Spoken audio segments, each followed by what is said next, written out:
Welcome to the channel physics classes with Devina Tiwari. आज हम लोग बात करेंगे जब अल्टरनेटिंग करंट किसी रजिस्टर से फ्लो करती है, यानी कि AC voltage applied through a resistor, क्या होता है, क्या होगा उसका वेव फॉर्म, फेज क्या होता है, फेजर डायग्राम क्या होता है।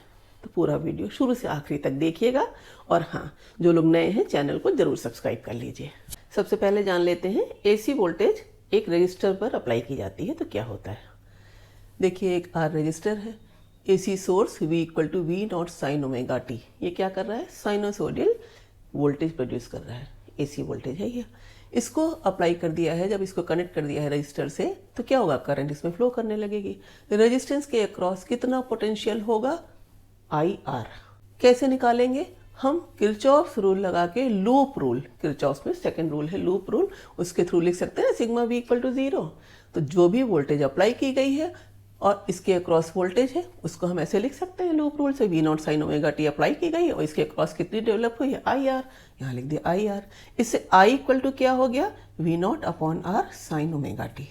I equal to I not sine omega t, जहाँ आई नॉट क्या है, वी नॉट अपॉन आर। मतलब जान लीजिए, रजिस्टर से चाहे AC फ्लो करे चाहे DC फ्लो करे, I की वैल्यू V/R ही होती है। अब हमने जान लिया है कि करंट और वोल्टेज की इक्वेशन क्या है जब एसी वोल्टेज अप्लाई की गई है एक रजिस्टर को। अब जानेंगे फेज क्या होता है, फेजर क्या होता है, wave form of voltage and current क्या है जब करंट फ्लो कर रही है किसी रेजिस्टेंस के थ्रू, और उनका फेजर डायग्राम। सबसे पहले बात कर लेते हैं फेज की। फेज एक ऐसी क्वांटिटी है जो डायमेंशनलेस होती है और किसी भी पॉइंट की वेव फॉर्म में पोजीशन, लोकेशन को बताती है। अब जैसे वोल्टेज और करंट के लिए हमने जो एक एक्सप्रेशंस पाए हैं, V तो V not sine omega t जो अप्लाई किया था, I क्या मिला, I nought sine omega t. इनको अगर इनका साइनोसोडियल वेव फॉर्म प्लॉट किया जाए तो देखिए यहाँ दिखाया गया है, एक्स एक्सिस पर ओमेगा टी एंगल ले लिया गया है, वाई एक्सिस पर V और I, V रेड कलर से और I ऐसे डॉटेड से शो किया गया है।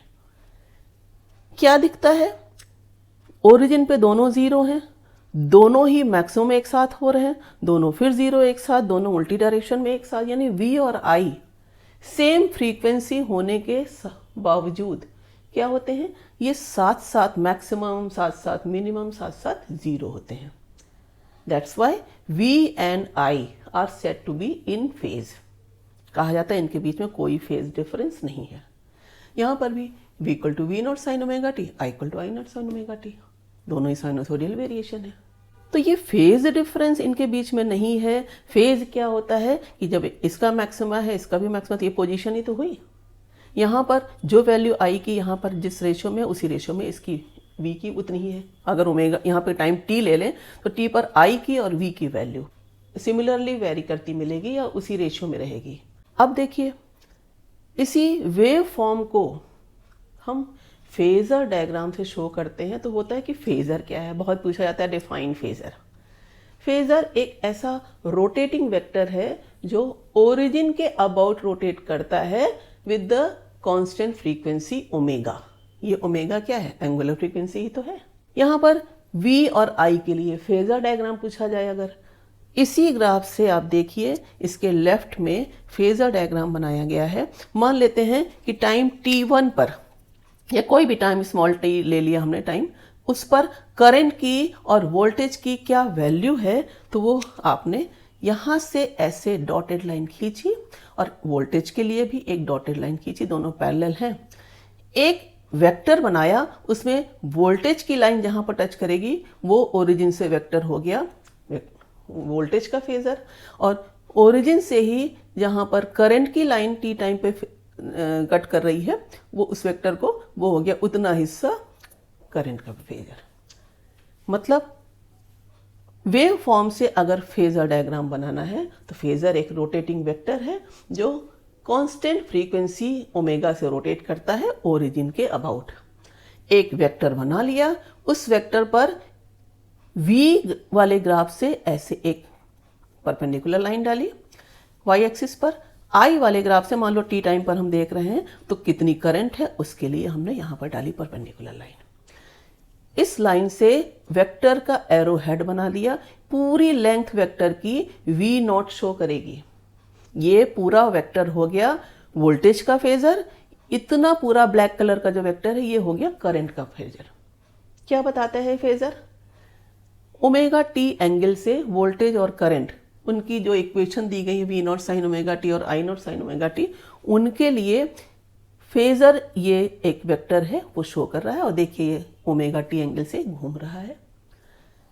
इस वेक्टर का जो वर्टिकल कंपोनेंट है वाई एक्सिस पर, आई के लिए क्या है? आई नॉट साइन ओमेगा टी। देखिए वेक्टर के कंपोनेंट ध्यान रखिएगा, ये वर्टिकल होगा, इधर हॉरिजॉन्टल होता है, तो जो वर्टिकल कंपोनेंट है वो I not sine omega T है करंट का, और वोल्टेज का वर्टिकल कंपोनेंट क्या है? V not sine omega T. ये दोनों क्या है? Instantaneous value of current at time T और instantaneous value of voltage at time T. यही तो V not sine omega T, I not sine omega T को इंस्टेंटेनियस वोल्टेज और current कहते हैं। इन्हीं वेक्टर की मैग्नीट्यूड है वो पीक वैल्यू ऑफ करंट होती है, करंट एम्पलीट्यूड आई नॉट से शो किया गया है। तो वेक्टर की जो पूरी लेंथ होती है वही तो इसका मैग्नीट्यूड होता है। ये करंट मैग्नीट्यूड है, टोटल लेंथ ऑफ वेक्टर, ये वोल्टेज मैग्नीट्यूड है। पूरा का पूरा वेक्टर क्या है? Phasor vector, total length voltage के लिए, आई तक की लेंथ करंट के लिए। वी और आई एक साथ मैक्सिमम, एक साथ मिनिमम, एक साथ जीरो होते हैं वेव फॉर्म में, इसीलिए कहे जाते हैं कि वोल्टेज एंड करंट जब भी एसी अप्लाई की जाती है किसी रेजिस्टर में वो सेम फेज में होते हैं, उनके बीच में फेज डिफरेंस नहीं होते, उनका वेरिएशन एक जैसा होता है। उम्मीद करती हूँ वीडियो आपको जरूर पसंद आएगा। Thank you.